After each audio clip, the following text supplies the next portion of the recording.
Assume that you have bought a yellowish, appetizing mango from the grocery store. Put it on your desk, but it was so good that you can't resist eating it. You might have thought that, can I grow this in my home? As the mango is the only fruit that I don't think anybody dislikes. But there comes an issue.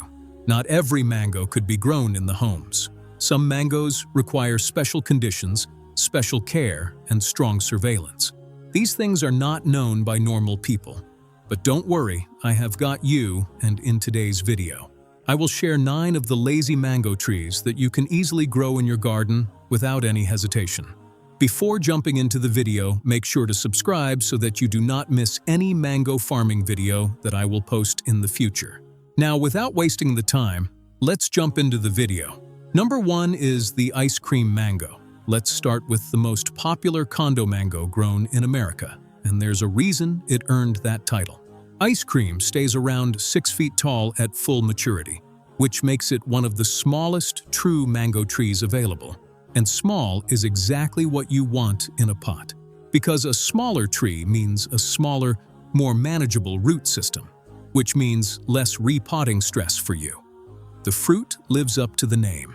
Creamy, dense flesh with almost no fiber and a rich, dessert-like sweetness that tastes nothing like the stringy grocery store mangoes most people grew up with. Because the tree stays genuinely dwarf rather than dwarf until it isn't, you can keep it in a 20 to 25 gallon container for years without the tree outgrowing its home. Full sun, well-draining mix. And here is the detail almost nobody mentions. Once established, ice cream tolerates being moved indoors near a bright window during a cold snap far better than larger varieties, because its compact form was never fighting you for space in the first place. Everyone, in a marginal zone below, that should be growing this one in a pot specifically, so it can come inside when frost threatens. Number 2 is the Cogshall. Cogshall is what serious container growers reach for when they want maximum fruit from minimum footprint. This tree tops out around 8 feet, an ultra-compact grower even by condo mango standards, and it is naturally fungus-resistant, which matters enormously in humid climates where mango trees are prone to anthracnose, the black spotting fungal disease that ruins fruit right before harvest. The fruit is colorful, blushed in red and gold, with a mild, approachable sweetness that makes it a favorite for people who find some mango varieties overwhelmingly rich. Here is the part that matters for your maintenance level. Because Cogshall resists fungal pressure naturally, you spend far less time spraying and far more time just watching it grow. Keep it in full sun, water deeply, and let the top few inches of soil dry between waterings, and resist the urge to over-fertilize with nitrogen once it starts flowering.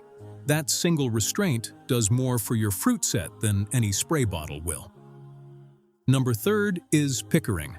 If there is one variety that built the entire condo mango category, it's this one. Pickering was practically made for pot culture, an early, reliable fruiter with a small canopy and fiberless flesh that carries a distinct coconut note through the sweetness. What makes Pickering genuinely lazy, gardener-friendly, is its fruiting speed. Grafted Pickering trees can produce their first fruit within 2 to 3 years in a container, faster than most other dwarf varieties, which means you are not waiting half a decade to find out if this whole experiment was worth it. Keep the canopy open with a light annual prune right after harvest, not for shape alone, but for airflow, since a dense canopy in a humid climate is an invitation for fungal problems. Otherwise, this tree asks very little of you. Full sun, consistent water while young, and a dry down period once it matures, which we will talk about in a moment, because it is the single most important trick on this entire list. Number 4 is Carrie. Here is a variety with a quirk that trips up new growers, and once you know it, you will never make the mistake again. Carrie's skin stays mostly green even when the fruit is fully ripe, which means the usual trick of wait for it to turn color does not work here. You have to go by smell at the stem end and a slight give when you press it gently. The reward for learning that patience is one of the most complex melting flavors in the mango world. Genuinely fiberless flesh with a taste that shifts between tropical and floral in the same bite. Carrie is a naturally compact grower, well suited to container life, but the fruit bruises easily, so this is a tree you harvest by hand, gently cradling the fruit rather than letting it drop. In a pot on a porch where you can reach every branch without a ladder, that is a non-issue. In a sprawling in-ground tree, it would cost you half your harvest.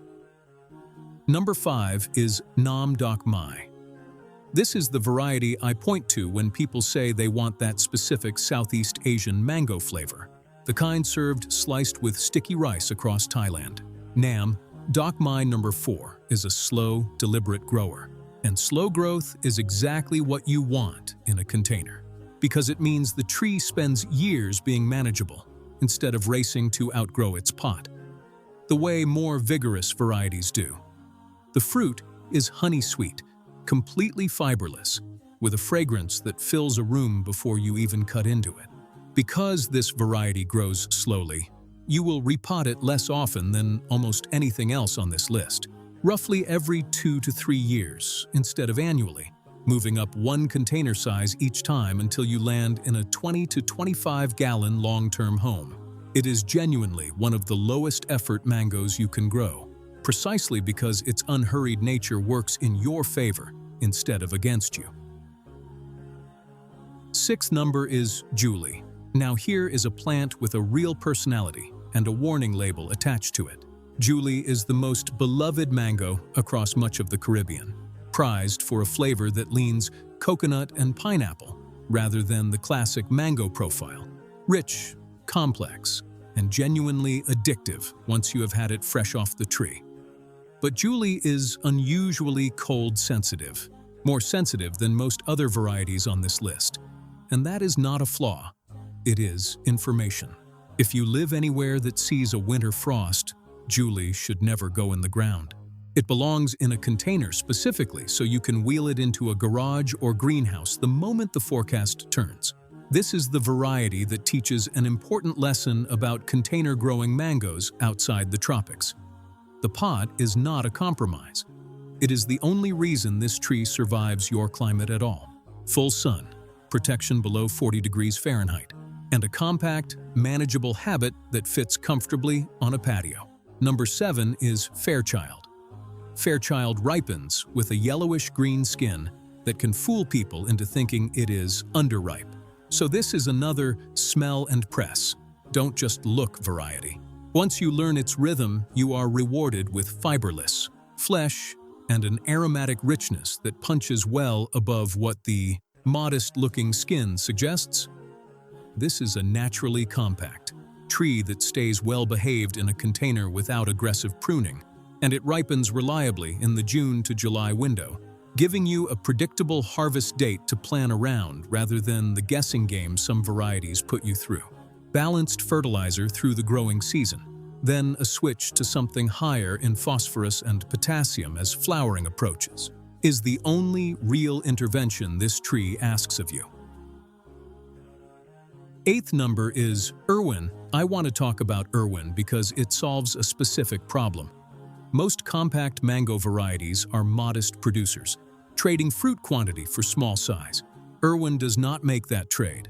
It is a genuinely heavy producer, despite staying dwarf enough for pot culture, with a deep red blush across the skin that makes it one of the most visually striking mangoes on this entire list, and completely fiberless flesh underneath. Irwin carries Hayden lineage, one of the foundational American mango varieties, but where old Hayden trees can get enormous. Irwin was selected specifically to keep that flavor and vigor in a smaller frame. In a large container, 25 gallons or more once mature, this tree will genuinely surprise you with how much fruit a compact canopy can carry. The trade-off is that a heavy fruit load on a small tree sometimes needs light staking of individual branches so they don't snap under the weight. A 5-minute job with a bit of soft tie tape, done once a season. Last but not the least, number 9th is Mallika on the list. And this is the one I promised you at the start. A variety with genuine cold tolerance for a mango. forgiving enough that container growers in USDA Zone 8 and marginal Zone 9 pockets are pulling real harvests off it, something that sounds almost impossible for a tropical fruit tree. Mallika is an Indian variety, a cross of Neelam and Dasheri, two of the most respected dessert mangoes in South Asian mango breeding, and the flavor reflects that heritage. Rich, caramel-toned sweetness with citrus undertones that make it taste entirely unlike the mangoes most American grocery stores carry. It is naturally compact, productive in a pot, and its slightly wider cold tolerance window means you have more breathing room before you need to move it under cover in fall. For anyone growing mangoes somewhere the internet keeps telling them is impossible, Mallika is the tree that proves otherwise. Let's talk about soil, because this is where most container mangoes actually die. The single biggest killer of container mango trees is not cold, and it is not pests. It is soggy roots. Mango trees evolved with deep, fast-draining root systems, and a heavy, water-retentive potting mix that was formulated for petunias will slowly suffocate a mango's roots over 1 or 2 seasons. The mix I trust for mango containers is built for drainage first. 2 parts high-quality potting soil, 1 part coarse sand or perlite, and 1 part pine bark fines. That combination lets water move through quickly while still holding enough structure to support a tree that will eventually carry real weight in fruit. If you're repotting a young tree, size up gradually, moving from a 3 to 7 gallon starter pot into 7 to 15 gallons for the first couple of years, and finally, into a 20 to 25 gallon long-term container once the tree matures. Going straight into an oversized pot as a small tree is actually a mistake, because too much soil volume around a small root system holds excess moisture right where you don't want it.